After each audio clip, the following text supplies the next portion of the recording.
अब एक बात याद रखना, जैसे हम रोग पढ़ रहे थे पहले, है ना?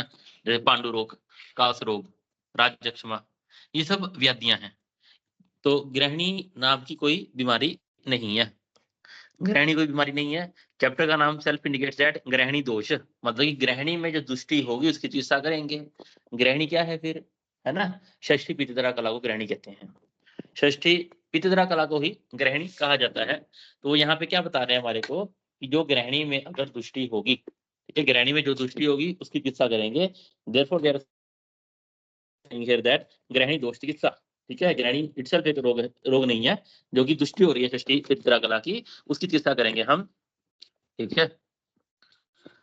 अग्नि का स्थान बोला गृहिणी को, गृहिणी को अग्नि का स्थान बोला गया, ठीक है? षष्ठी पित्तधरा कला को गृहिणी बोलते हैं। पक्वाशय मध्य में रहती है ये, आचार्य सुश्रुत ऐसा बोलते हैं, ठीक है? इसके लोकेशन पक्वाशय मध्य कहते हैं, पक्वाशय मध्य बोलते हैं। नेक्स्ट देखिए श्लोक नंबर 3, देह अग्नि हेतु का। देह अग्नि हेतु का किसके लिए आया ये? देह अग्नि हेतु का आयु, वर्ण, बल, स्वास्थ्य, उत्साह, उपजय, प्रजा, ओज, तेज, अग्नि, प्राणश्च उक्ता देह अग्नि हेतु का, ये सब, ठीक है, शरीर अग्नि पर डिपेंड करती हैं, ठीक है? ये सब शरीर की अग्नि पर डिपेंड करते हैं। क्या? मनुष्य की आयु, वर्ण, बल, उत्साह, वृद्धि, कांति, ओज, तेज, अग्नियां, ठीक है, प्राण, ये सभी देह अग्नि। देह अग्नि कहते हैं पाचक अग्नि को, ठीक है? देह अग्नि हेतु का पूछ लेता है एग्जामिनर, कॉमन क्वेश्चन है, ठीक है? फॉर पाचक अग्नि वेरी इंपॉर्टेंट रेफरेंस। नेक्स्ट, शांतोग्नि म्रियते युक्ते चिरम जीवत्य नाम। जैसे ही अग्नि की शांति हो जाएगी उसी टाइम पे मृत्यु हो जाएगी। वेरी इंपॉर्टेंट रेफरेंस कहाँ का है? गृहिणी,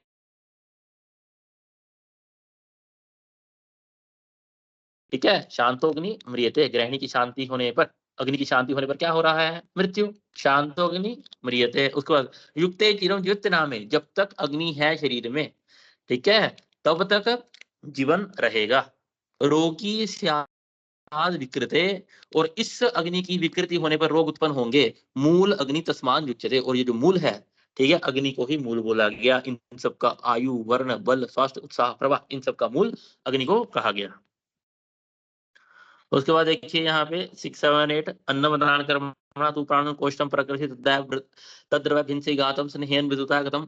फर्स्ट ईयर में क्रिया शरीर में श्लोक याद किया होगा अपने वाला।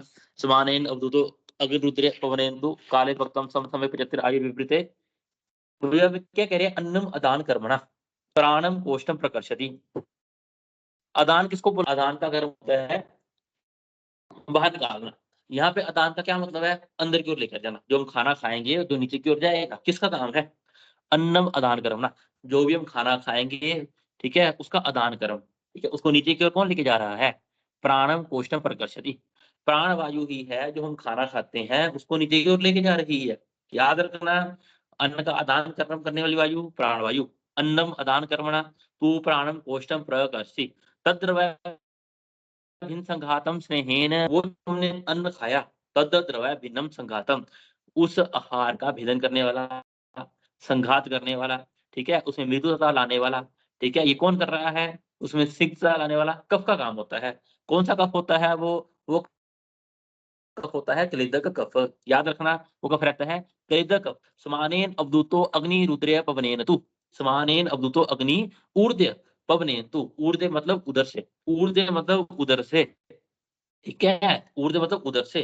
फिर समान वायु क्या करती है? समान वायु जठराग्नि को, जो पाचक अग्नि है, ठीक है, समान वायु है पाचक अग्नि को, ठीक है, बल देने वाली होती है। समानेन अवधूतो अग्निरुद्र पवनेन्तु, खाना खाया, अन्न का आदान कर्म किसने किया? आदान कर्म करने का कारण प्राण वायु का है, ठीक है, वायु है। वेरी कॉमन क्वेश्चन, बहुत बार एग्जामिनर पूछता है, ठीक है। फर्स्ट से हम श्लोक रखते रहते हैं लेकिन मीनिंग समझते नहीं है, समझना इसका। समानेन अवधूतो अग्निरुद्रे पवनेन, अग्नि उदरे पवनेन्तु, उदर में जो समान वायु रह रही है वो क्या कर रही है? अग्नि को बल दे रही है। काले भक्तम सम समय पचते आयुर्विद्यते, ठीक है, with the passage of time खाना हुआ खाना, खाया हुआ खाना क्या करता है? पचता है, ठीक है, और वही खाना क्या करता है? बल देने वाला होता है, आयु की वृद्धि करने वाला होता है। वही खाना पच के क्या करेगा?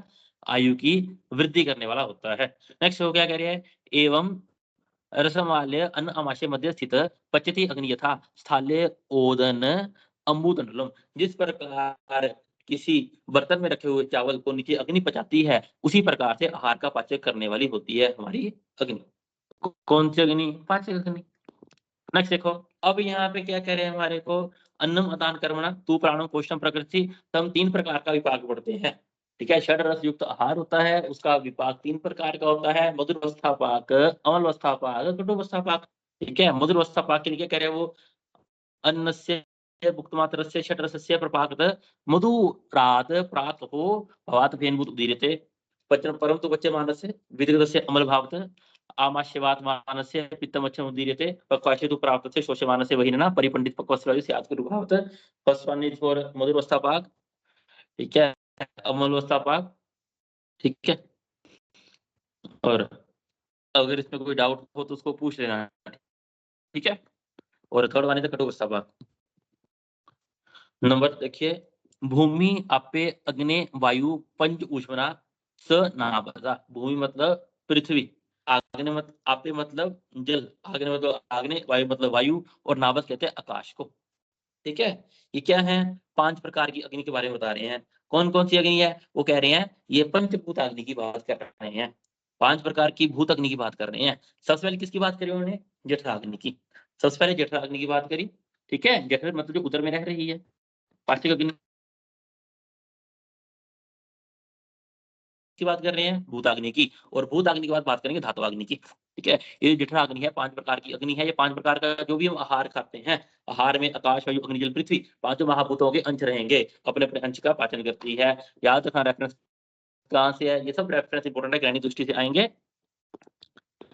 नेक्स्ट देखिए, सप्तविधे दातारो धातु द्विविधम पुरे यथा स्व अग्नि पाकम यांति किट प्रसादवत, ठीक है। अब यहाँ पे क्या कह रहे हैं वो, सप्तवी धातारो धातु द्विविधम पुणे, जो 7 प्रकार की धातुएं हैं, रस रक्त मांस मेद अस्थि मज्जा शुक्र, ठीक है। उसी प्रकार 7 प्रकार की धातु अग्नियां होती हैं। अगर 7 प्रकार की धातुएं हैं, वैसे ही 7 प्रकार की क्या होंगी, धातु अग्नियां होंगी। वो क्या करेंगी, धातु द्विविधम पुणे, 2 भागों में विभाजित करेंगी। एक तो धातु अग्नि क्या करेगी, फर्दर धातु का निर्माण करेगी, ठीक है। एक धातु अग्नि क्या करेगी, फर्दर धातु का निर्माण करेगी, ठीक है, जिसको प्रसाद भाग बोला जाएगा। और दूसरा किट भाग का निर्माण करेगी, मतलब मल भाग और प्रसाद भाग का निर्माण करेगी।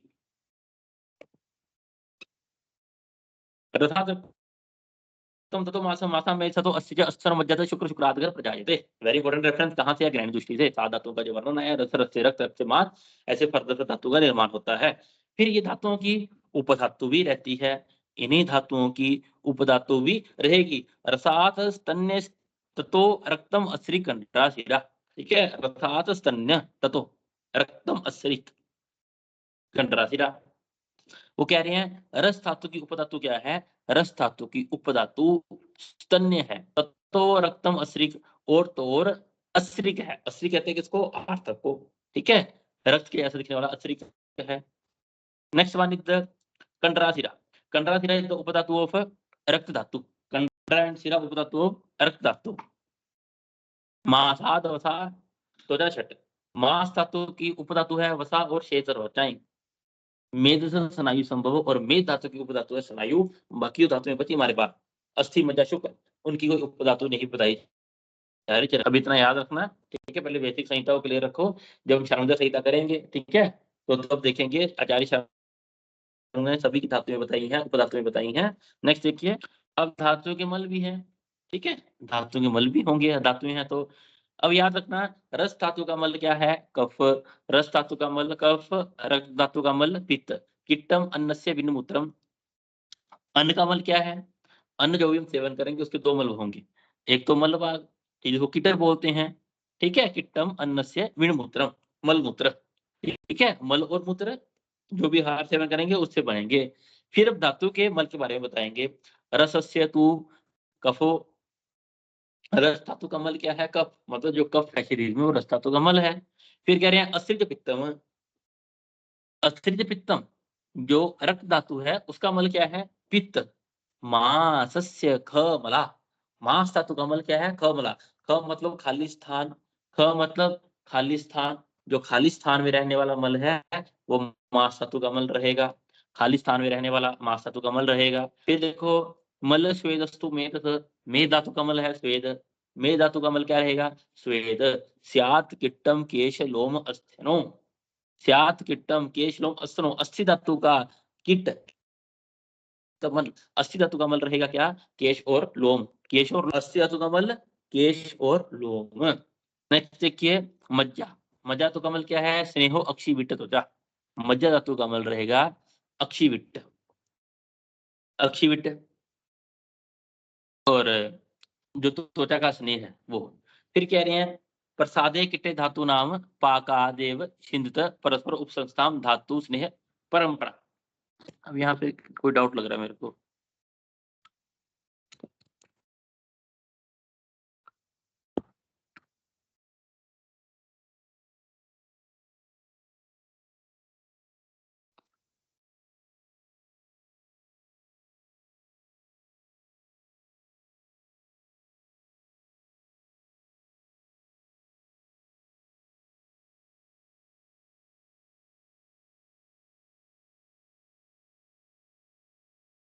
Just 1 minute.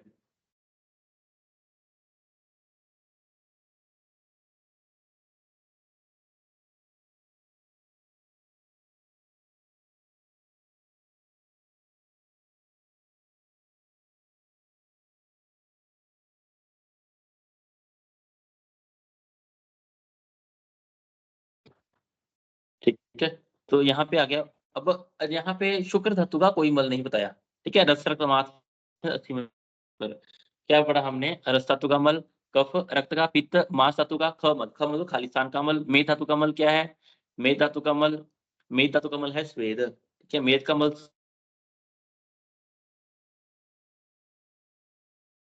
मज्जा धातु का है अक्षिविट्ट, ठीक है। स्नेहो अक्षिविट्ट और त्वचा की स्निग्धता है। नेक्स्ट इज द शुक्र धातु, शुक्र का कोई मल नहीं है क्योंकि शुक्र है, शुक्र शब्द से शुद्ध धातु बोल ली गई, इसका कोई इन्होंने मल नहीं बताया। उसके बाद देखिए नंबर 20 वृष्यादि नाम प्रभाव वस्तु पुष्णाति बलम आशुभि। अब यहाँ पे क्या बात कह रहे हैं वो, जैसे रस रक्त मांस में अस्थि मज्जा शुक्र, पहले पाचकाग्नि, पाचकाग्नि के बाद भूताग्नि, भूताग्नि के बाद धातुअग्नि। तो पहले फिर यहाँ पे कह रहे हैं कि लेकिन इसमें एक्सेप्शनल केस क्या है कि जो वृक्ष आदि नाम प्रभाव वस्तु, जो वृक्ष औषधियां होती हैं, वृक्ष औषधियां होती हैं, वो क्या करती हैं, वो क्रम पूर्वक कार्य नहीं करेंगी। मतलब वृक्ष औषधियां पहले रस का फिर रक्त का फिर मांस का निर्माण ऐसे नहीं करेंगी, वृक्ष औषधियां डायरेक्ट शुक्र धातु का निर्माण करती हैं। तो इसके पीछे रीजन क्या बता रहे हैं, ठीक है, इसके पीछे रीजन बता रहे हैं कि इसका कारण है प्रभाव, वृक्ष औषधियां अपने प्रभाव से डायरेक्ट शुक्र धातु को वाली होती हैं।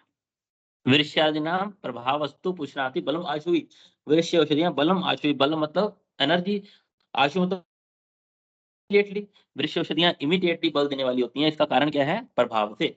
षड भी केचित अहोरात्रो इच्छन्ति परिवर्तनम, लेकिन कुछ आचार्य बोलते हैं, कुछ आचार्य क्या बोलते हैं कि ऐसा होने में 6 दिन लगते हैं, मतलब कि रस से लेके शुक्र धातु का निर्माण होने में टोटल 6 दिनों का में लगता है। षड भी केचित अहोरात्र, अहोरात्र दिन रात, ठीक है, 6 डेज लगते हैं, ठीक है, शुक्र रस से शुक्र का निर्माण होने में। ये कुछ आचार्य बोल रहे हैं, इनका मत नहीं है ये अग्निवेश तंत्र का। अब यहाँ पे क्वेश्चन पूछे किसने, अग्निवेश जी ने पूर्णवसु आते रहे। जैसे बड़े इंपॉर्टेंट बड़े इंटरेस्टिंग क्वेश्चन है, देखना कि शरीर में असमान रस थे, रक्त की उत्पत्ति कैसी, वो कह रहे हैं रस अलग है रक्त अलग है, तो फिर रस रक्त में कैसे बदल गया, है ना, डाउट आता है स्टूडेंट के मन में। दूसरा क्वेश्चन देखिए, द्रव रक्त में स्थिर मांस की उत्पत्ति कैसी हुई, मतलब कि जो रक्त है वो तो लिक्विड है लेकिन जो मांस है वो सॉलिड है, ऐसे कैसे हो गया। नेक्स्ट देखिए क्वेश्चन नंबर 3, रस रक्त इन द्रव दांतों से मेद की उत्पत्ति कैसे हुई, ठीक है, फिर मांस बन गया, मांस से फर्दर मेद बनना चाहिए था, मेद कैसे बन गया आगे जाके। उसके बाद श्लक्षण मांस और मेद से उत्पन्न होने वालों में खरता किस प्रकार से उत्पन्न हुई, मतलब कि अगर आप ऐसा बोलोगे कि मेद से अस्थि का निर्माण होगा तो मेद तो श्लक्षण है, ठीक है, मांस भी श्लक्षण है, तो इससे अस्थियां कैसे बन गई। उसके बाद देखिए अस्थियों से मज्जा कैसे बन गई, ठीक है, अस्थियां खर होती हैं, रस्ते के मध्य में मज्जा कैसे आ गई और मज्जा से शुक्र का निर्माण कैसे हुआ, तो हम यही देखेंगे अब। वेरी इंटरेस्टिंग, समझना इस बात को। देखो श्लोक नंबर 28 कि इस प्रकार अग्निवेश के प्रश्न को सुनकर पुनर्वसु ने जिन्हें उत्तर दिया कि सभी मनुष्य मात्र में जो आहार का तेज, ठीक है, आहार रस का तेज कहा जाता है, ठीक, तो और उस तेज और पित्त की ऊष्मा द्वारा रंग जाने से रस रक्त में कन्वर्ट हो जाता है। वो कह रहे हैं कि जो भी है रसो तेजानाम सर्वेषाम ऊर्जानाम यत् उच्यते पित्त ऊष्मा स रागेन रसो रक्तम इच्छति, मतलब कि जो भी हम आहार रस का सेवन करेंगे उससे क्या बनेगा, उससे रस धातु का निर्माण होगा।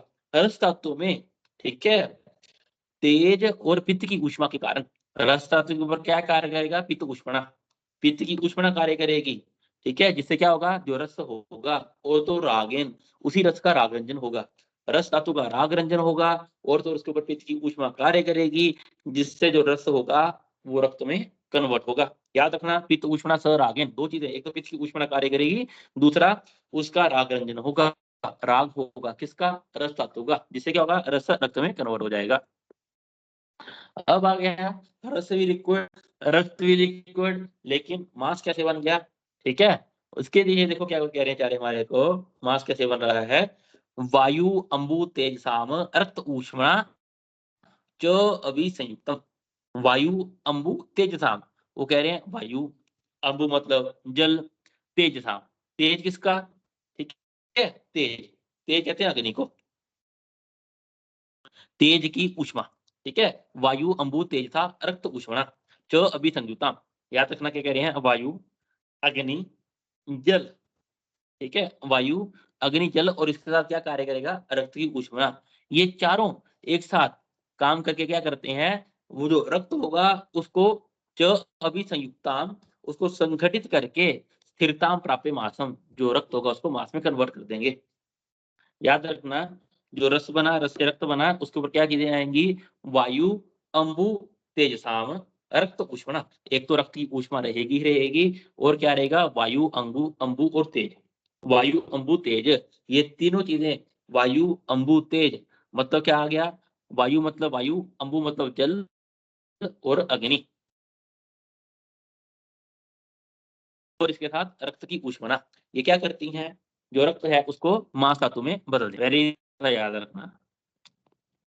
उसके बाद देखो क्या कह रहे हैं कि मांस से मेद कैसे बनेगा, मांस धातु से मेद की कैसे उत्पत्ति होगी, देखो सेकंड लाइन देखो इसकी, मेद की उत्पत्ति, मांस अपनी अग्नि से पकड़ था, अपनी अग्नि और अपने रहने वाले जल के गुणों से मेद में युक्त होता है। फिर जो मांस होगा, ठीक है, मांस का ही अपनी अग्नि के द्वारा पाक होगा, जिससे मांस क्या होगा, मेद धातु में कन्वर्ट होगा।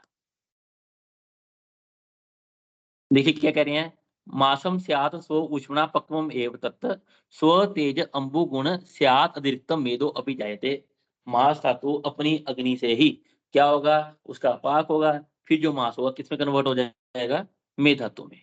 अब मेद धातु बनी, मेद धातु से अस्थि कैसे निर्माण होगी, अस्थि के लिए चारे कह रहे हैं हमारे को, पृथ्वी वायु, सॉरी पृथ्वी अग्नि अनिल आदि नाम, अनिल मतलब वायु, पृथ्वी अग्नि अनिल आदि नाम संघात स्व ऊष्मणा कृत, याद रखना महाभूत कौन कौन से, वायु अग्नि और पृथ्वी, जल नहीं रहेगा, ठीक है, क्योंकि मेद से अस्थि बन रही है तो इसमें जल नहीं आएगा, ठीक है, तो इसमें क्या बनेगा, मेद धातु की अपनी अग्नि, मतलब कि मेद धातु अग्नि, और तो और क्या रहेगा इसके ऊपर, वायु अग्नि और पृथ्वी, ये चार चीजें क्या करेंगी, मेद धातु की अग्नि अग्नि और वायु अग्नि और पृथ्वी, ये सब क्या करेंगी, मेद धातु में खरता उत्पन्न करेंगी, जिससे क्या होगी, खरता आने से वो अस्थियों में कन्वर्ट हो जाएगी। नेक्स्ट देखिए, अस्थि से मज्जा कैसे बनेगी, अस्थि से मज्जा कैसे बनेगी, देखिए वो कह रहे हैं कि प्रवृत्त वायु अस्थियों के मध्य में रिक्त स्थान कर देती है, ठीक है, उन रिक्त स्थानों में मेद धातु का स्नेह भाग जाता है, उसे ही मज्जा कहते हैं। अस्थि क्या है, हमारे को पता है ऑलरेडी, अस्थि बात दोष का, अस्थि क्या है, अस्थि वायु का स्थान है, तो अस्थियों में वायु प्रवृत्त अवस्था में रहती ही है, वो वायु प्रवृत्त अवस्था में रहने से अस्थियों में होलोस्टेसिस, इसको रिक्त स्थान कहा गया, उत्पन्न करती हैं, उन रिक्त स्थान में क्या जाएगा, उन रिक्त स्थान में मेद धातु का स्नेह जाएगा, जिसको मज्जा बोलते हैं। अब याद रखना मज्जा किसको बोलते हैं, मेद धातु के स्नेह भाग को ही मज्जा बोला जाता है। मेद धातु का स्नेह भाग जाएगा जिसको क्या बोलेंगे, मज्जा बोला जाएगा। श्लोक नंबर 32 देखिए, मेदस्थानी पूर्यन्ते स्नेहो पूर्यन्ते स्नेहो, मेद धातु का स्नेह पूर्ण करेगा किसको, अस्थियों को, जिसको क्या बोला जाता है, मज्जा बोला जाता है। मेद धातु का स्नेह भाग अस्थियों को पूर्ण कर रहा है, जिसको क्या कह रहे हैं, मज्जा। अब मज्जा से शुक्र कैसे बनेगा, तस्मात् मज्जाज्ञस्तु स स्नेहो शुक्रम संजायते।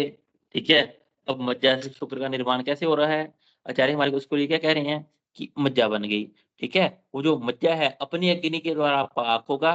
ठीक है, और जो मज्जा का स्नेह भाग होगा उसी से ही शुक्र का निर्माण होगा। मज्जा धातु के स्नेह भाग से शुक्र धातु का निर्माण हो रहा है ना, इजी है, कोई दिक्कत नहीं है। तो इसमें याद क्या रखना पड़ेगा मेरे को, महाभूत याद रखने पड़ेंगे।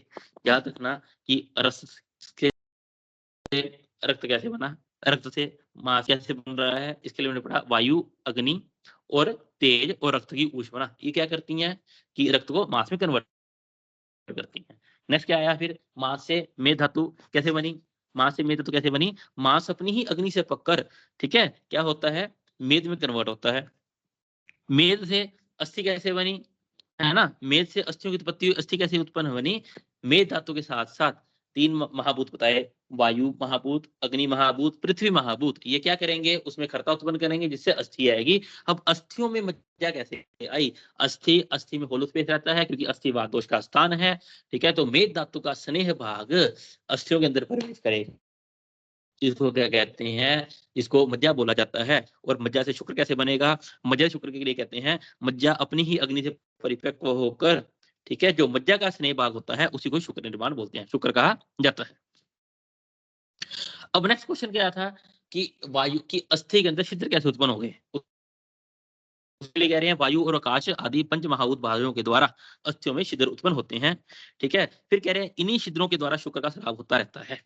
अब अगर मज्जा से शुक्र बन रहा है, मज्जा का जो स्नेह भाग है उसी को शुक्र बोल रहे हैं, तो शुक्र बाहर कहाँ से आ रहा है, ठीक है, सर्व शरीर में व्याप्त है शुक्र, तो अस्थियां भी सर्व शरीर में व्याप्त हैं। तो उसके लिए क्या कह रहे हैं कि आकाश और वायु महाभूत क्या करते हैं, अस्थियों में छिद्र उत्पन्न करते हैं, उन्हीं छिद्रों के द्वारा मज्जा धातु का स्नेह भाग निकलता रहता है, जिससे क्या होता है, शुक्र आता है। इसके लिए बड़ी अच्छी एग्जांपल बताते हैं आचार्य हमारे को, जिस प्रकार मार्केट से नया मिट्टी का घड़ा लेकर आया जाए, उसमें पानी डाला जाए, तो क्या होता है, जो अर्दन पोट रहता है उसके छोटे छोटे छोटे पोर से पानी बाहर आता रहता है। सिमिलरली उसी प्रकार अस्थियों से क्या जो मज्जा होती है वो शुक्र का निर्माण करती है, इसको याद रखना इंपॉर्टेंट है ये। नेक्स्ट देखो, व्यान रस धातु भी विक्षेपोचित क्रमणा, जो व्यान वायु है वो रस धातु को सारे शरीर में पहुंचाने का कार्य करती है।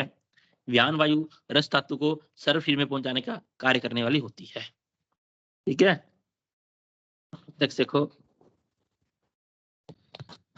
अन्नस्य पक्तां सर्वेषाम पक्तानाम अधिपो मत तत्मूलास्ते ही तद वृद्धि शय ही शयात्मका। हमने अग्नियां पढ़ी, कितनी अग्नि होगी, टोटल 13 प्रकार की अग्नि होगी, एक पाचक अग्नि, 5 प्रकार की भूताग्नि 6 और 7 प्रकार की धात्वाग्नि 7 + 6 13। फिर क्या कहना चाहिए हमारे को, शरीर में रहने वाली सारी 13 प्रकार की अग्नियों में प्रधान पाचक अग्नि मानी जाती है। इसीलिए सबसे पहले पाचक अग्नि का काम बताया उन्होंने।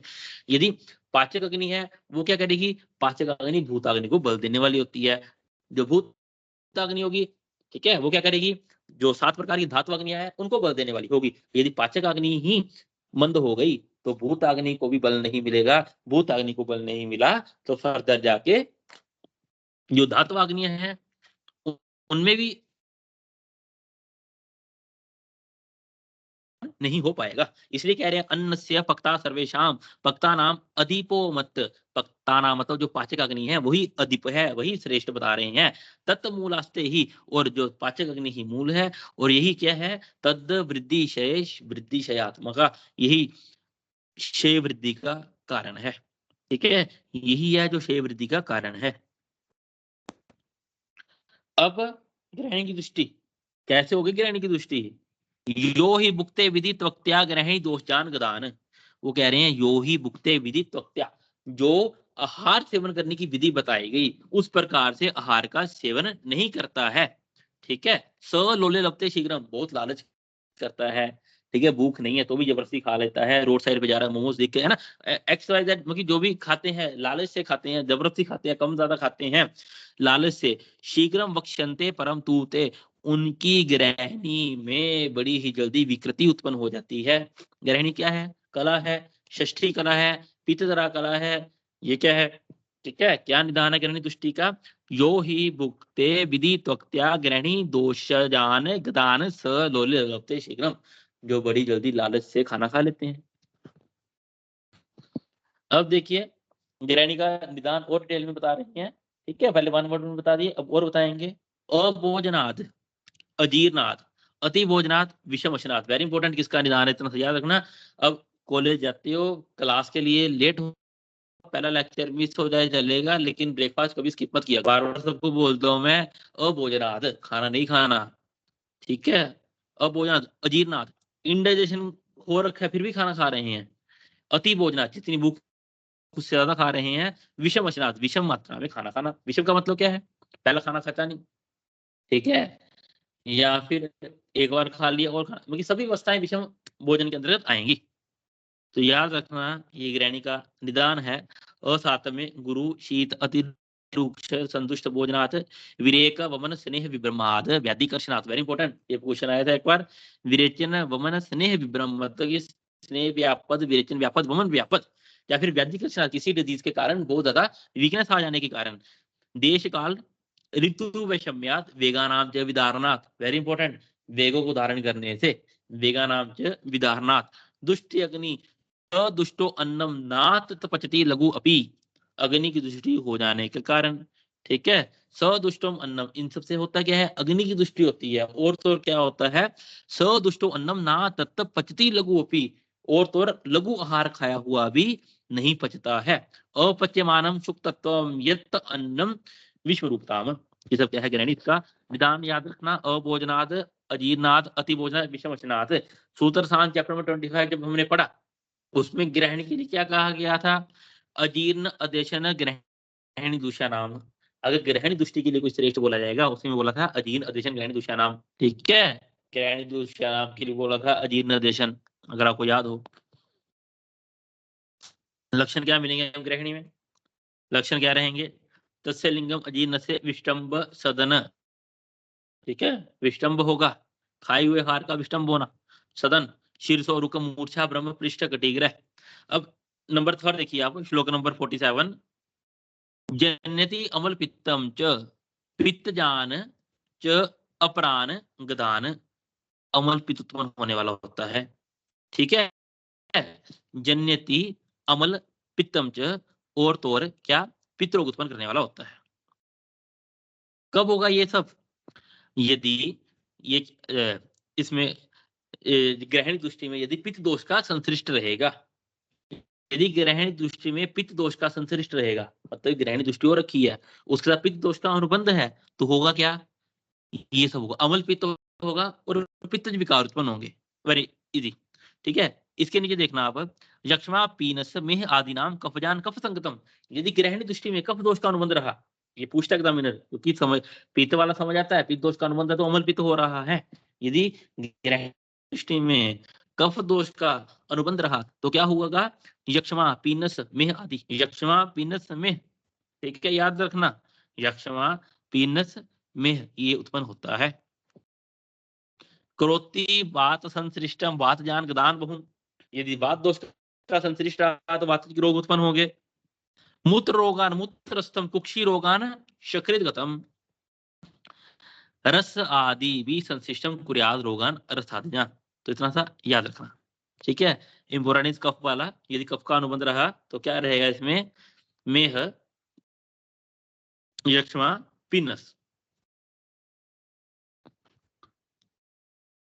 अब यहाँ पे 4 प्रकार की अग्नि के बारे में बता रहे हैं। विषम अग्नि। ठीक, विषम अग्नि क्या होती है? विषमो धातु वैषम्यम।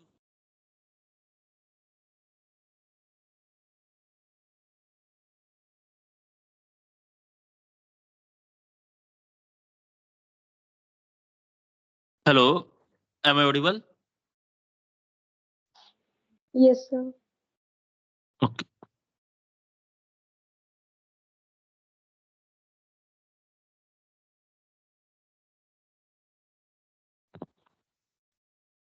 नेक्स्ट देखना नंबर 50, विषम अग्नि के बारे में बता रहे हैं। विषमो धातु वैश्यम करोति विषम पाचनम। ठीक है, विषम अग्नि क्या करती है? विषम अग्नि धातु में विषमता उत्पन्न करने वाली होती है। आहार के विषम रूप से पाक होने से कभी खाना पच जाता है, कभी नहीं पचता है, कभी बहुत ज्यादा खा लिए डाइजेस्ट हो जाता है, कभी बहुत कम खाओ वो भी नहीं पचता है। ये कैटेगरी आती है विषम अग्नि की। बस में पढ़ के आए थे विषम अग्नि क्या होती है। तो विषम अग्नि क्या करती है? धातु वैषम्यम करोति, धातु में विषमता उत्पन्न करने वाली होती है। तीक्ष्णो मंद इंद्राणाम धातुनाम विशोषति पावक। तीक्ष्ण अग्नियों मंद इंद्राणाम, ईंधन किसको बोलते हैं? ईंधन कहते हैं फ्यूल को। तो हमारी अग्नि के लिए फ्यूल क्या है? फूड। हमारी अग्नि के लिए फ्यूल क्या है? फूड। तो हम खाना खाते हैं वो हमारी अग्नि के लिए फ्यूल का काम करता है। तीक्ष्णो मंद ईंधनो, यदि हमारी अग्नि तीक्ष्ण है और अग्नि को ईंधन नहीं मिला, मतलब कि अग्नि को आहार नहीं मिला, तो अग्नि पाचन किसका करेगी? अग्नि धातुओं का शोषण करने लग जाती है। दैट इज तीक्ष्ण अग्नि। तीक्ष्णो मंद ईंधनो धातुनाम विशोषति पावक। पावक इज सिनोनिम ऑफ अग्नि। नेक्स्ट देखो, युक्तम भुक्तवतो युक्तो धातु साम्यम समम पाचन। यदि युक्ति पूर्वक खाना खाया जाए, जितनी भूख लगे उतना खाना खाया जाए, आहार विधि विशेषायतन विधियों का पालन किया जाए, ठीक है, धातुओं को सम अवस्था में रखती है जो, उसको समाग्नि बोलते हैं। दुर्बलो विदह्य अन्नम तत् ऊर्ध्वम अधो वा अपीवा। दुर्बल अग्नि क्या करती है? खाए हुए आहार से विदाह उत्पन्न करने वाली होती है। थोड़ा सा भी खा लो, कभी वमन आ जाता है या फिर विरेचन हो जाता हो। दैट इज कंडीशन फॉर दुर्बल अग्नि। याद रखना चाह रहा हूँ। नेक्स्ट देखो, अधस्तु पक्व आमम वा प्रवृत्त ग्रहणी गद उच्यते सर्वम एव अन्नम प्रायो यस्य विदह्यते। फिर क्या कह रहे हैं? अधोस्थो पक्व आमम वा प्रवृत्त ग्रहणी गद। फिर जो मंदाग्नि के कारण क्या हो रहा है? ठीक है, मंदाग्नि के कारण विदग्ध आहार अधोपाक से क्योंकि जो अग्नि की दृष्टि हुई, तो ऐसा नहीं है अग्नि में कोई भी अग्नि की दृष्टि हो सकती है। यहाँ पे मंदाग्नि लिख रखा है हिंदी में। मंदाग्नि वर्ड से मीनिंग है कि आइदर विषम अग्नि, ठीक है, तीक्ष्ण अग्नि, दुर्बल अग्नि, कोई भी अग्नि है अगर उससे हो रखा है अधो अधोस्तु पक्वाम, अधोस्तु मतलब अधो भाग से। ग्रहणी दृष्टि होने पर क्या होगा? ग्रहणी दृष्टि में अधो भाग से आइदर पक्वमल या फिर आममल। पक्व आम व प्रवृत्त ग्रहणीगत। ठीक है, ग्रहणी दृष्टि में आइदर पक्वमल या फिर आममल अधोभाग से निकलता है। उच्यते सर्वम एव अन्नम प्रायो यस्य विधेयते। नेक्स्ट देखिए नंबर 53 54, अधिसंश्लिष्टम विदब्बम वा द्रवम तद उपदिश्यते। फिर से बता रहे हैं और डिटेल में बता रहे हैं, ग्रहणी दृष्टि में होगा क्या? अतिसृष्ट विबद्धम वा।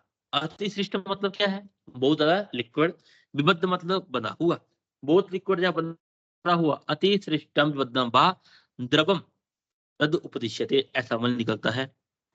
ठीक है, अतिसृष्टम बार बार बंधा हुआ या बहुत पतला मल निकलता रहेगा। ठीक है, तृष्णा रुचि वैरस्य परसेक तमकान्वितम, ये सब मिलेगा इसमें। शून पाद, वेरी इंपॉर्टेंट।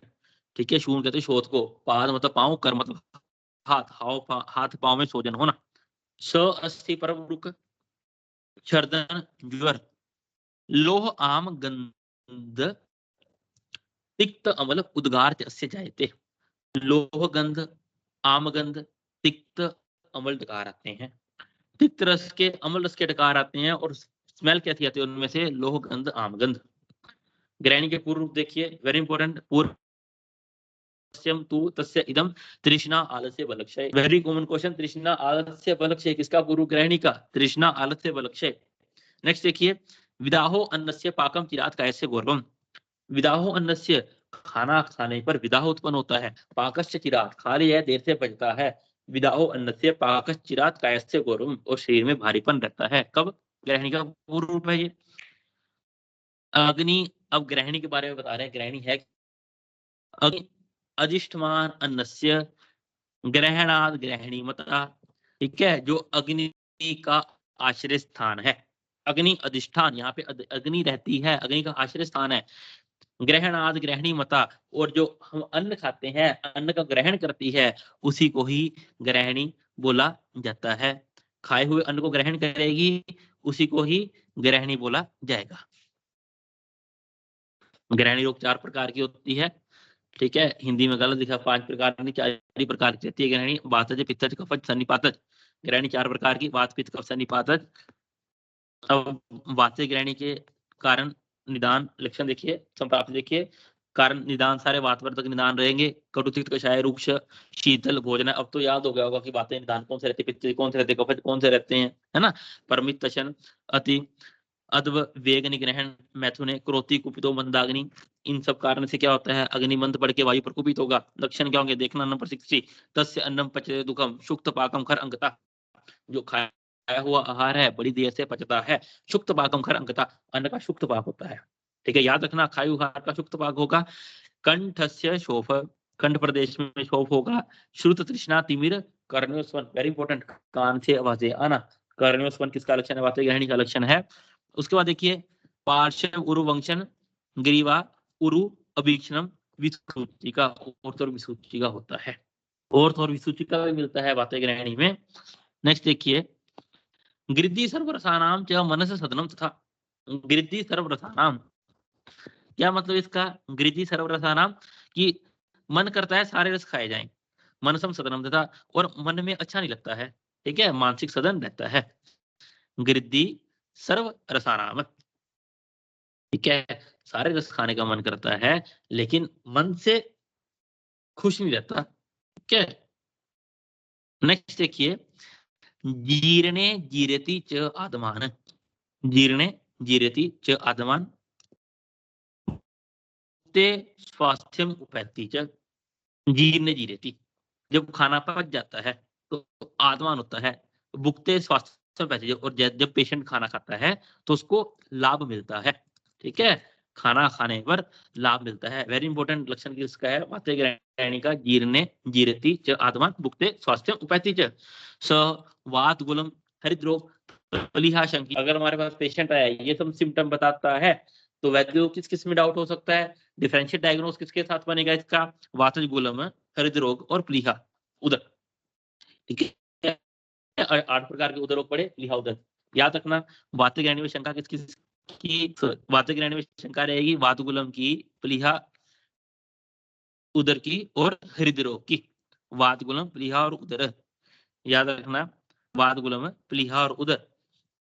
पुनः पुनः सिरजेत वर्च, काश श्वास अर्धित अनिलात। वात वात बार बार, पुनः पुनः बार बार मल का त्याग करता है, काश्वास आदि लक्षण मिलते हैं। इंपॉर्टेंट इज गृद्धि सर्वरसा नाम सदनम तथा जीर्णे जीरित आर्दमान, भुगते स्वास्थ्य पैथी, ये कंप्लीट एक टर्मिनोलॉजी है, ठीक है। शंका किसकी रहती है, वात ग्रहणी में, वातगुल में हृदरोग प्लीहा की। नेक्स्ट देखिए, पित्त ग्रहणी। सजीर्णे नील पीतावम, पीताव स आरते द्रवम। कैसे मल का त्याग करता है पेशेंट, इसमें नील वर्ण का मल त्यागता है पित्त ग्रहणी का पेशेंट। पूती, अमल, उद्गार, हृदय कंठ, दाह, रुचि, ये नोट सो इम्पोर्टेंट, वाते वाला याद देखो नीचे। कफे ग्रहणी नंबर 69, हृदय मन्यते संन्याद उदरम। हृदय मन्यते संन्याद उदरम, अगर आपको याद हो, ठीक है, क्षय जन्य काश में लक्षण पढ़ा था हमने।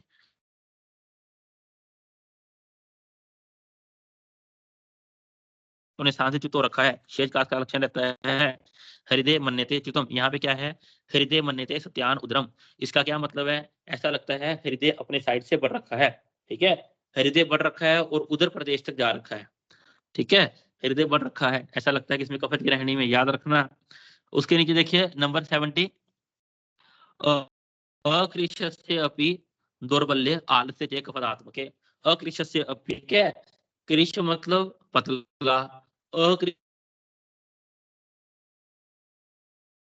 अकृशस्य अपि पेशेंट है, अकृश नहीं है, मतलब कि देखने में वीक नहीं लगता लेकिन बहुत कमजोर है, ठीक है, देखने में कृश नहीं है लेकिन फिर भी उसमें बहुत वीकनेस रहती है। अकृशस्य अपि दुर्बलम आलस्य च, और दौर आलस रहता है उसमें, याद रखना कफे ग्रहणी का लक्षण है। इसी के ऊपर देखो, दुष्टो मधुर उद्गार सतनम स्त्री हर्षणम, उसको मधुर उद्गार रहते हैं, ठीक है, और तो और स्त्री अहर्षणम, स्त्रियों के प्रति कोई हर्ष नहीं रहता, कोई उत्साह कोई एक्साइटमेंट नहीं रहती उसको फीमेल्स में। इसमें लक्षण है ये कफे ग्रहणी के, याद रखना। अब ग्रहणी में कारण क्या रहेगा? जो 4 प्रकार की अग्नि पड़ते हैं, है ना, मंदाग्नि, विषमाग्नि, तीक्ष्णाग्नि, समाग्नि। समअग्नि को छोड़कर जो 3 प्रकार की अग्नियां बची वो तीनों ही ग्रहणी में कारण रहती हैं। नंबर 73 देखिए, 73 ग्रहणी पड़ा खत्म। ठीक है, 72 में त्रिदोषी ग्रहणी में तीनों के लक्षण मिलेंगे हमारे को। अब चिकित्सा पढ़ेंगे ग्रहणी की, इतना सा है ग्रहणी। ठीक है, चिकित्सा देखिए अब क्या कहते हैं चिकित्सा के बारे में। ग्रहणी आश्रितम दोषम विदग्ध आहार मूर्छितम। ग्रहणी में क्या होता है? ठीक है, चिकित्सा क्या करेंगे? ठीक है, पहले साम ग्रहणी बता रहे हैं। साम ग्रहणी मत जिस ग्रहणी में साम मल आता हो, आम युक्त मल आ रहा हो, उसमें क्या हमारे को कह रहे हैं, आम लिंगान्वितम दृष्टवा दुख उष्ण अंबुनाम उद्धारित। तो इस साम ग्रहणी में क्या करना है पेशेंट को? दुखोषण। दुखोषण का क्या मतलब है? उष्ण जल का पान कराना है। किसके लिए? वमन करवाएंगे, उष्ण जल से वमन करवाना है। फलानाम जग शायन, और किसे वमन करवा सकते हैं हम? फलानाम। फलानाम कहते हैं यदि जब भी वमन के रिगार्डिंग फलानाम वर्ड लिखा हो, फल वर्ड लिखा हो, वो वर्ड होता है मदन फल के लिए। मदन फल के क्वाथ से वमन करवाएंगे। ठीक है, फलानाम वाक्य शायन पिपली सरशब तथा, उसमें पिपली और सरशब मिला के, मदन फल के क्वाथ में पिपली और सरशब मिलाकर वमन करवाएंगे। याद रखना, साम ग्रहणी का चिकित्सा सूत्र इतना सा याद रखना, यदि साम ग्रहणी है, ठीक है, तो उसमें क्या करना है, आइदर उष्ण जल से वमन करवाएंगे या फिर मदन फल क्वाथ में सरशब से वमन करवाना है, इतना सा है बस। नेक्स्ट देखो, ग्रहणी का चिकित्सा सिद्धांत, लीनम पक्वाशस्थम वा अपयामम श्राव्य दीपनम। यदि लीनम पक्वाशस्थम, लीन क्या, आम दोष की बात कर रहे हैं।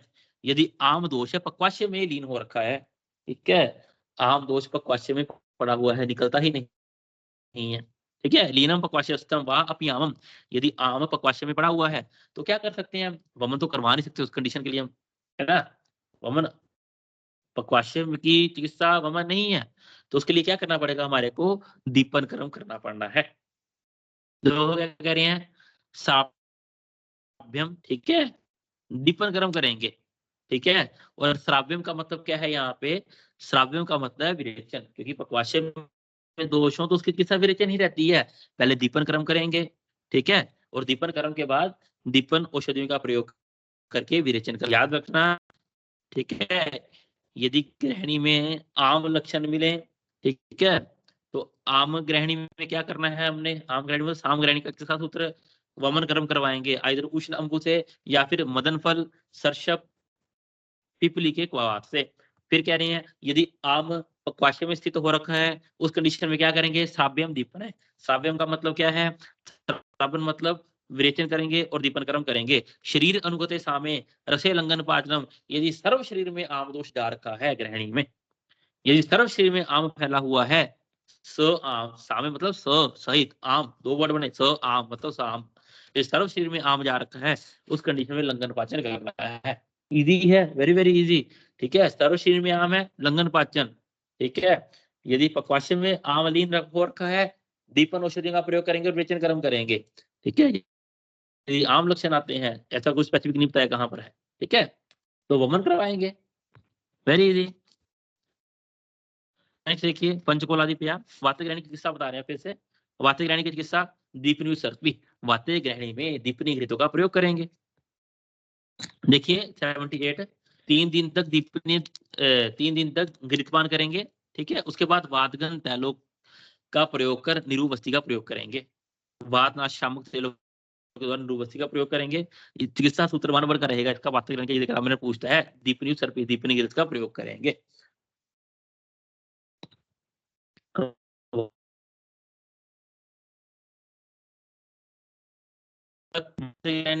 उसे से देंगे जो तेल वायु का भी शमन करने वाले हों। बेसिकली तेल तो वात का शमन करता ही करता है, ठीक है, और तो उसको क्या कर लेंगे फिर हम?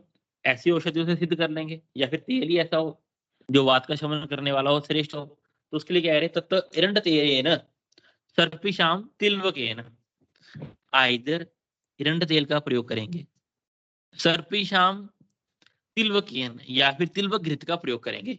किसके साथ?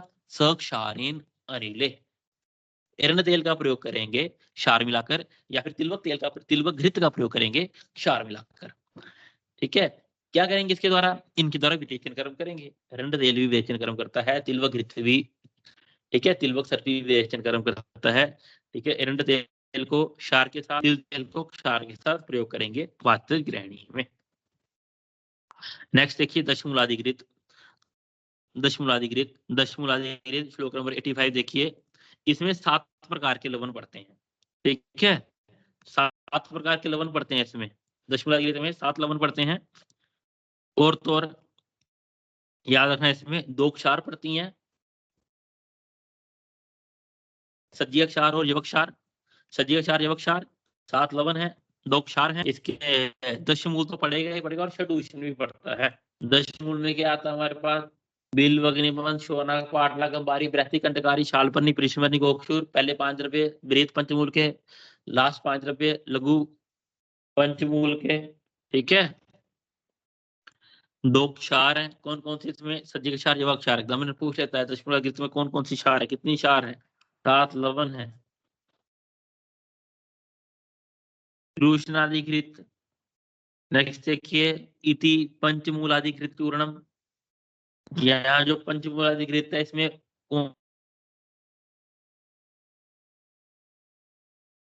डाल ले गए।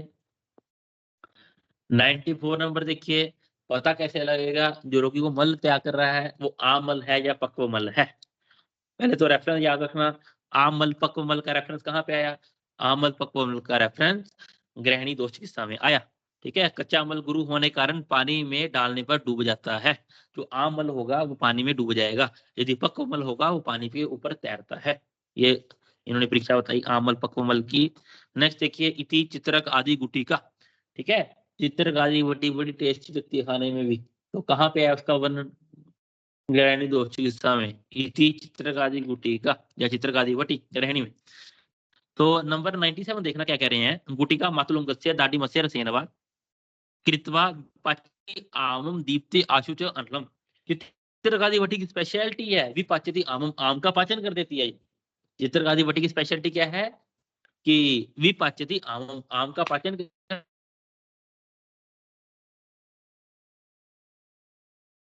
इमीडिएटली बढ़ाने वाली होती है। कौन? चित्रकादि वटी। ठीक है, मंदाग्नि को इमीडिएटली बढ़ाने वाली रहती है चित्रकादि वटी। तो उसके लिए देखना क्या कह रहे हैं। गुटिका मातुलुंग से दाढ़ी मसेर सेनवा, मतलब इसको मातुलुंग और दाढ़ीम की भावना देते हैं। मातुलुंग और दाढ़ीम रस की भावना देते हैं किसको? चित्रकादि वटी को। No need to learn the द्रव्य, जितना याद रखना। इसी तरह याद रखना, हमने चित्रक घृत भी पढ़ा था। चित्रक घृत हम अर्श में पढ़कर आए थे, है ना? चित्रक घृत, है ना, अर्श में पढ़ा था हमने और शोध में पढ़ा था।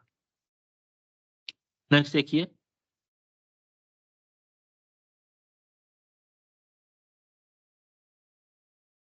बाकी कह रहे हैं नंबर 101 स आमे वा स कफे वाते कोष्ठ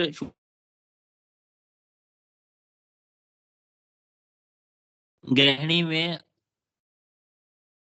लाक्षणिक चिकित्सा के बारे में बता रहे हैं। लाक्षणिक चिकित्सा मतलब सिम्टोमेटिक ट्रीटमेंट, जो सिम्टम है एज पर सिम्टम भी चिकित्सा करने का है। ठीक है, सामल है,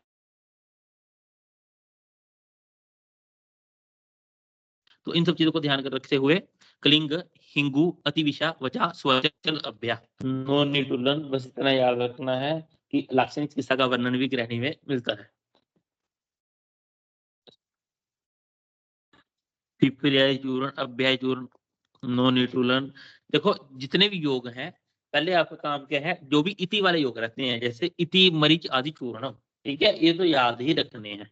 इति मरीच आदि चूर्ण मतलब स्पेसिफिकली इस अध्याय के लिए बता रहे हैं, इस तुष्टि के लिए, इस चिकित्सा के लिए, इस रोग की चिकित्सा के लिए है वो इति वाले योग सारे। इति मरीच आदि चूर्ण क्या कह रहे हैं इसमें? हितम वात अभिभूतायाम ग्रहणी आम रुचो तथा। क्या करते हैं मरीचाई चूर्ण? हितम वात अभिभूत है, आम वाती ग्रहणी का नाश करने वाला। ग्रहणी आम रुचि, आम का पाचन करेगा और रुचि का नाश करता है। कौन? मरीचाई चूर्ण। चूर्ण की डोज कितनी है? ब्रैकेट में लिख रखा है 6 माशा। पिपलिया चूर्ण की डोज, सॉरी मरीचाई चूर्ण की डोज 6 माशा है। अनुपान क्या है इसका? टक्कर या फिर उष्ण जल। अनुपानित का तक्र या फिर उष्ण जल। तो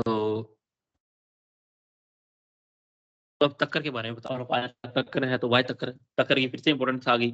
अर्श में भी तक्कर के बारे में बहुत कुछ प्रकार आए थे, उद्योगों में तक्कर आई थी, यहाँ फिर से तक्रम तो ग्रहणी दोष है, तक्कर ग्रहणी दोष में हितकर क्यों है? तक्रम तो ग्रहणी दोष है दीपन ग्राही लागवात। तक्कर क्या करती है? अग्नि दीपन का कार्य करने वाली होती है, ये ग्राही है। कौन? तक्र। और लागवात पचने में लघु होती है। ठीक है, तक्कर के गुण क्या है? तक्कर ग्रहणी में वाय तक्कर, ठीक है। आदर्श निधन में क्वेश्चन आता है कि तक्र का ग्रहणी में प्रयोग बताया गया, तो सेकंड ऑप्शन होता है कि तक्र दीपन ग्राही और लघु होने के कारण ग्रहणी में लाभकारी है। ठीक है, both statements are correct and B is the correct explanation of A. तो क्या कह रहे हैं? तक्रम तो ग्रहणी दोष है, दीपनम ग्रहे लागुत्वात्। दीपन गर्म करती है, ग्राही है, बल को बांधने वाली और पचने में लघु होती है। नेक्स्ट देखिए, श्रेष्ठम मधुर पाकित्वात् च पित्तम प्रकोपेत। यदि शरीर में पित्त प्रकोपित हो रखा है, ठीक है, शरीर में पित्त प्रकोपित हो रखा हो, श्रेष्ठम मधुर पाकित्वात्, तो उसको क्या करना चाहिए? मधुर द्रव्य से सिद्ध करके देना चाहिए, कुछ मधुर डाल के देना चाहिए। ठीक है, फिर कह रहे हैं कषाय उष्ण विपाकित्वात्, सॉरी, कषाय उष्ण विकासी वाद शोद्रत्वे कफे हितम। सॉरी, फिर से सुनना मेरी बात को ध्यान से। 117 में तकर ग्रहणी में लाभकर है, क्यों? क्योंकि ये दीपन ग्राही और लघु होती है। नेक्स्ट कह रही हैं, अब बताएंगे बात पित्त कफ ग्रहणी में श्रेष्ठ कैसे है। ये श्रेष्ठम मधुर विपाकित्वात् नाच पित्तम प्रकोपेत। ठीक है, ना लिख रखा है, विपाकित्वात् फिर न है, नाच पित्तम प्रकोपेत। ये तक्र है, इसका मधुर विपाक होता है, जिस कारण से ये पित्त को प्रकोपित नहीं करती। ठीक है, तक्र मधुर विपाक के होने से पित्त को प्रकोपित नहीं करती है, इसलिए पित्त ग्रहणी में दे सकते हैं। नेक्स्ट कह रहे हैं कषाय उष्ण विपाकित्वात् शोद्रत्वात् कफे हितम। ये जो तक्र है कषाय है, ठीक है, उष्ण होती है और विकासी गुण की होती है और रुक्ष होती है, जिस कारण से कफज रोगों में भी श्रेष्ठ है। नेक्स्ट वन इज वाते स्यात् अम्लम सांद्रत्वात्। वाते स्यात् अम्लम सांद्रत्वात्, लेकिन यदि वाते कंडीशन है, ठीक है, वाते कंडीशन में स्यात् अम्लम सांद्रत्वात्, अम्ल और सांद्र होने के कारण सद्य अविदाहित,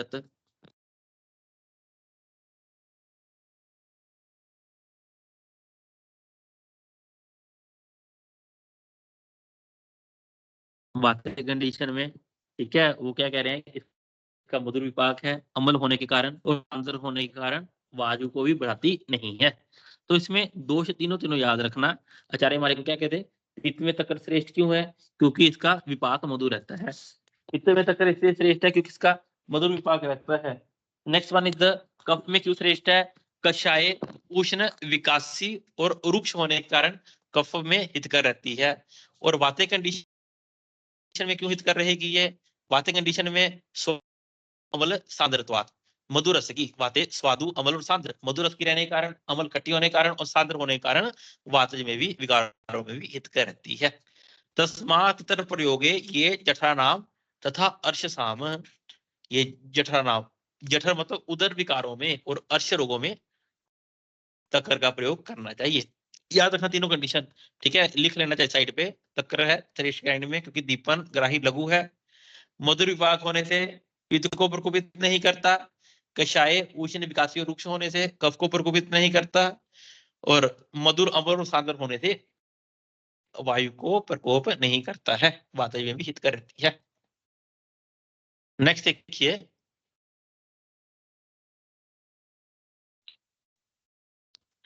तकरारिष्ट। तकरारिष्ट अर्श में भी था, मैंने बोला था, लेकिन ग्रहणी में भी आएगा, है ना, दोनों जगह पे इंग्रेडिएंट डिफरेंट है। जो तकरारिष्ट ग्रहणी में है उसका मेन इंग्रेडिएंट क्या है? यवानी, यवानी और आम्लकी। इति तकरारिष्ट इति चंदनादिकृत, इति चंदनादिकृत, इति नागरादि चूर्ण। याद रखना, नागरादि चूर्ण, नागरादि चूर्णम इदम चूर्णम कृष्णात्र पूजितम, कृष्णात्र जी के द्वारा बताया गया योग है। इसका सहपान है मधु, अनुपान है तंडुलोदक लिखना। इसका सहपान है मधु, ठीक है। पिबेत समांशम तत्चूर्णम शोधरम तंडुल अंबुनाम। सहपान इसका है शोधर मतलब कि मधु, अनुपान रहेगा इसका तंडुलोदक, अनुपान रहेगा तंडुलोदक। सहपान किसको बोलते हैं जिसके द्वारा मेडिसिन खाई जाए, अनुपान किसको बोलते हैं, ठीक है। जगह पे सहपान का वर्णन नहीं किया गया, ठीक है। सहपान कहीं कहीं पे ही आया, ठीक है। अनुपान का तो हर जगह बताते हैं।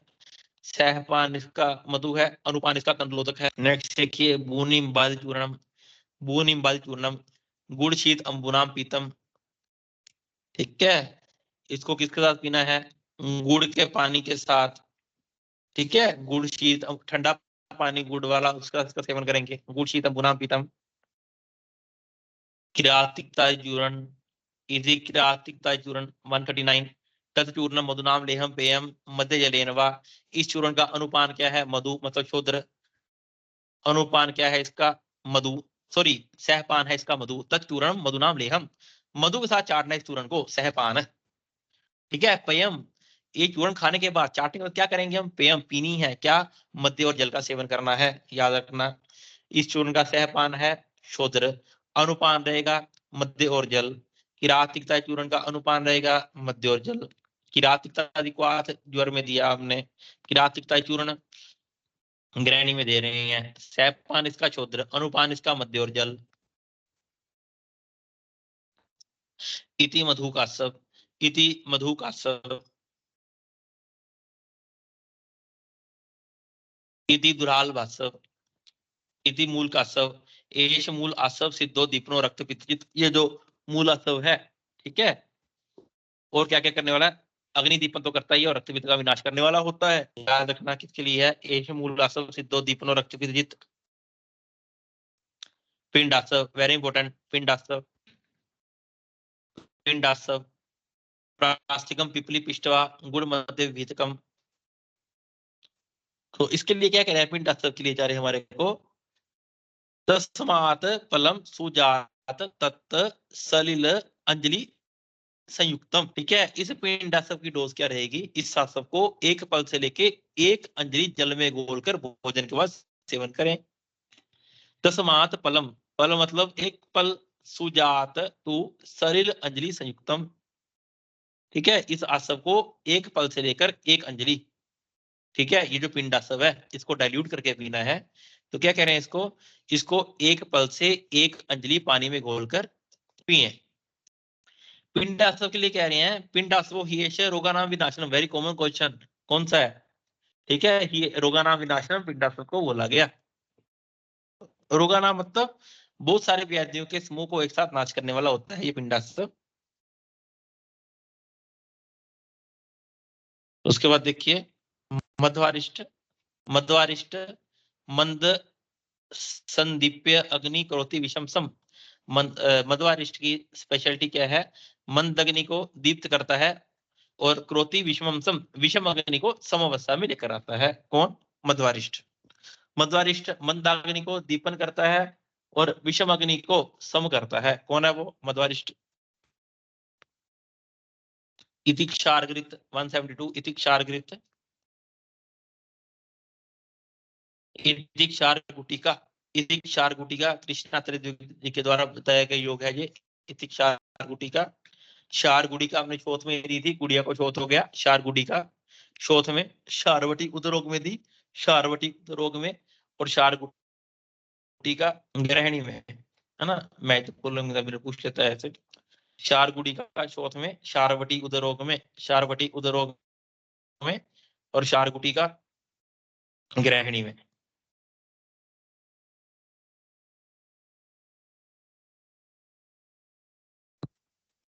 वन 94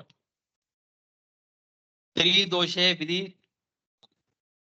त्रिदोषे विधि विद्या पंचकर्माणि कारयेत शार्गित आसव अरिष्टान दद्यात अग्नि विवर्धनम। अच्छा ये कह रहे हैं कि त्रिदोषे ग्रहणी की चिकित्सा बता रहे हैं। त्रिदोषे विधिवत वैद्य, त्रिदोषे ग्रहणी में क्या करेंगे, पंचकर्म के विधि युक्त पंचकर्म का प्रयोग करेंगे। त्रिदोष ग्रहणी में पंचकर्म का प्रयोग करेंगे और पंचकर्म करने के बाद क्या करेंगे? शार घृत आसव अरिष्ट, शार घृत आसव अरिष्ट, इन सब का प्रयोग करेंगे। दद्यात् अग्नि दीपनम व्यर्थनाम, और जो भी अग्नि दीपन वाले कर्म है उन सब का प्रयोग करेंगे।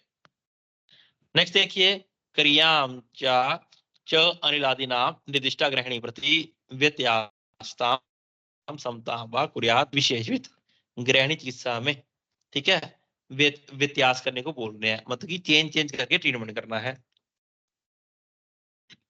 तो जो भी चिकित्साएं बता दी गई, ठीक है, उन सबको बदल बदल के करेंगे ग्रहणी में। जो पहले बातें ग्रहणी चिकित्सा बताई, फिर पित्त की, फिर कफज की। अगर एक चिकित्सा कर रहे हैं हम तो ठीक नहीं हो रही तो दूसरी करो, नहीं हो रही तीसरी करो, बदल बदल के चिकित्सा करने को बोल रहे हैं, व्यत्यास कर्म करना है। तिक्तम मधु संयुक्ता बहुवातस्य तो स्नेह लवण संयुक्ता हितम। तो आचार्य यहाँ पे क्या कह रहे हैं कि फिर से बता रहे हैं कि यदि ग्रहणी की दृष्टि में पित्त जानता है तो दीपनम वो पित्तस्य तिक्तम मधुर संयुक्ता, तो तिक्त रस की मधुर औषध, मधुर रस की औषधि का प्रयोग करेंगे, क्योंकि तिक्त रस कषाय रस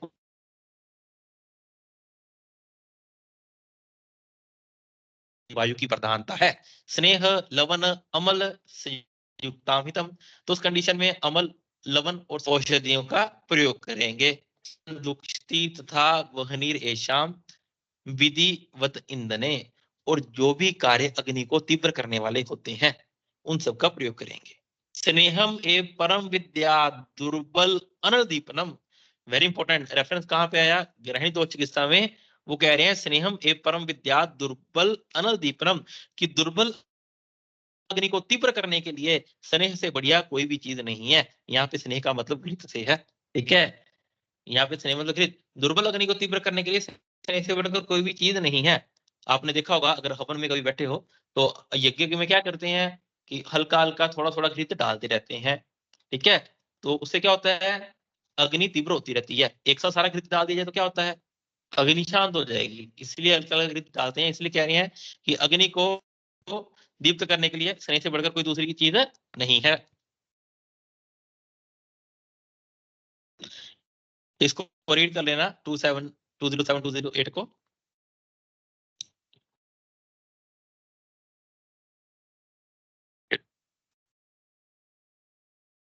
वन, यहाँ पे देखो नंबर 217। अब भस्मक रोग के बारे में है यहाँ पर। भस्मक रोग, भस्मक रोग का क्या मतलब होता है? किसको होता है? जिसको सारा सारा दिन भूख लगती रहती है ना, सुबह खाना खाया, खाता भी ज्यादा है, ठीक है, और खाना खाने के बाद 10-30 मिनट बाद, 1 घंटे बाद भूख लग जाती है बहुत ज्यादा, फिर से खाया, फिर से खाना, भूख लग जाती है, लेकिन वो मोटा नहीं होता कभी भी, लेकिन मोटा नहीं होता। खाना खाता है, जस्ट आफ्टर मील भूख लग जाती है, और नॉर्मल इंसान से ज्यादा खाता है। तो भस्मक रोग में कंडीशन क्या रहती है दोषों की? नरे क्षीण कफे पित्तम कुपितम मारुत अनुगम, कि भस्मक रोग में प्राणी में क्या आता है? कफ क्षीण रहता है। क्षीण कफ मतलब कफ कम रहता है, ठीक है, क्षीण कफे। कुपितम पित्तम, लेकिन जो पित्त होता है वो बहुत ज्यादा बड़ा होता है। कफ क्षीण रहता है, पित्त पर कुपित अवस्था में रहता है, और मारुत अनुगम, और तो और पित्त के साथ वायु भी लगी हुई रहती है, ठीक है। वायु क्या करती है? वायु पित्त को बढ़ाती रहती है, बढ़ाती रहती है, ठीक है। नरे क्षीण कफे, अब ये कंडीशन याद रखना, क्षीण कफ कंडीशन किसमें रहती है? भस्मक रोग में, ठीक है। हमने सिद्धि स्थान पढ़ा था चैप्टर नंबर 1, जिसमें पढ़ा था कि यदि सम्यक विरेचन करवाना है तो क्या कंडीशन होनी चाहिए? सम्यक विरेचन की कंडीशन क्या थी? मंद कफ, मंद कफ हो तो सम्यक विरेचन होता है, ठीक है। क्षीण कफ है तो भस्मक रोग की कंडीशन बता रहे हैं। और मृदु कोष्ठ सूत्र था चैप्टर नंबर 13, मृदु कोष्ठ क्रूर कोष्ठ पढ़ा था हमने। मृदु कोष्ठ में अल्प कफ होता है ना, अल्प कफ उदीर्ण पित्त मंद मारुत, है ना, ये क्या था? मृदु कोष्ठ में सूत्र था चैप्टर नंबर 13 में। तो याद रखना ये कंडीशन भस्मक रोग की, नरेक क्षीण कफे पित्तम कुपितम मारुत अनुगम। तो इसको रीड कर लेना। भुक्ते अन्य लप्ते शांतम जीर्णे मातरे प्रताम्यति, भुक्ते अन्य लप्ते शांति, कि जैसे ही खाना खाया शांति मिलती है, जीर्ण मात्रे पर ताम्यति, जैसे ही खाना पचा फिर से वही लक्षण आने लगते हैं भस्मक रोग वाले।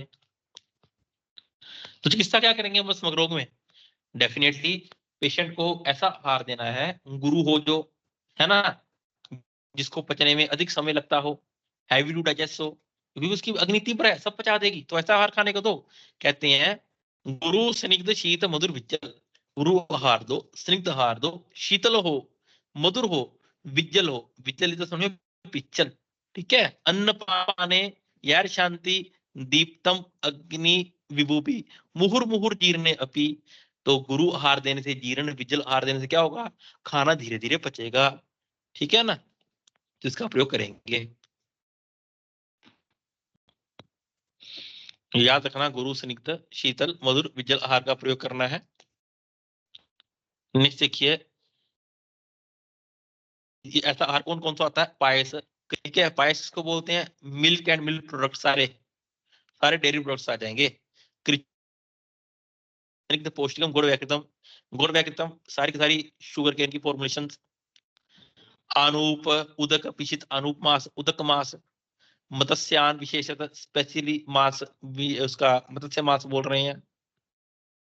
फिर देखो क्या कह रहे हैं, हमने पढ़ा था श्रेष्ठ घृत होता है घोघृत, अश्रेष्ठ घृत कौन सा होता है? भेड़ी का घृत। अश्रेष्ठ घृत भेड़ी का घृत, क्यों?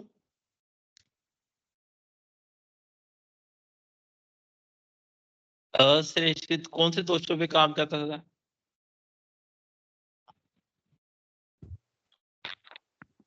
श्लेष्म पित्त जनन में। Very good. हाँ, किसने बोला? मिका। हाँ, वेरी गुड।